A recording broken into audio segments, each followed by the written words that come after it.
Welcome to Newspresso. Here is the top story in the past 6 hours. Transvestigation sounds like an internet hoax, but in recent weeks it has taken on a life of its own. A small MAGA-style activist group coined the term. They judge by facial angles and jawlines. The method uses old-fashioned phrenology. It claims you can read traits from the skull. The result is a series of absurd claims. Olympic boxer Iman Khelif is a trans woman. Actor John Krasinski is a trans man. Miss Victoria Kjaerthelvig is a trans woman. Even the Statue of Liberty is into the mix. The list goes on. In all these cases, the evidence is thin. The methodology is flawed. The motive is clearly ideological. What's especially unsettling is the focus shift. Charlie Kirk is co-founder of Turning Point USA. Erica is his wife. The group called Transvestigation Disclosure Nabo. It took to a private Facebook forum. They started dissecting archived photos of Erica from her Miss Arizona pageant days. They claim that her jawline, collarbone structure, thigh gap, and so-called little boy hips indicate a male body that has been concealed. They posted screenshots that read, Erica, the most relevant piece of information to them was the one that was the most important. The most important piece of information. Our sentence is extracted from the given text. 1. Some commentators said Charlie's feminine look was due to a transgender handler. 2. Implying his entire public persona was fabricated. 3. The timing of the attacks is no accident. 4. Erica had already become a target in September.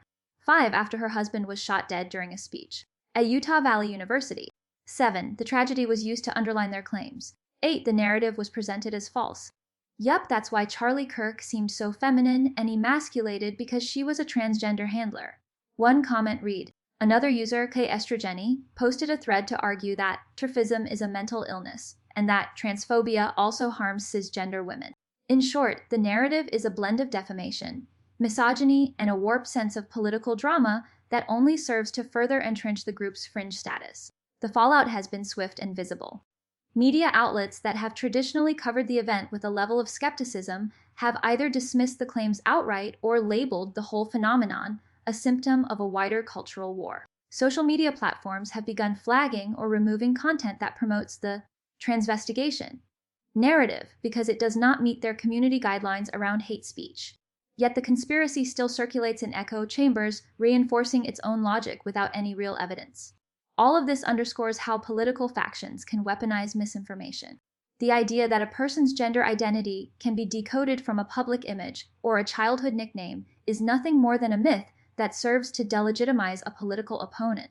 Even though the American political arena may seem distant from the UK's domestic concerns, the story of Charlie Kirk's transvestigation is a warning about how easily baseless claims can morph into a coordinated campaign of harassment and defamation, a phenomenon that is equally relevant across the Atlantic. The next time a public figure becomes the subject of a digital conspiracy, it will be useful to remember that the core of these narratives is not fact but fear, and that factually grounded discourse is the only antidote. Subscribe Newspresso. Never miss a major global headline.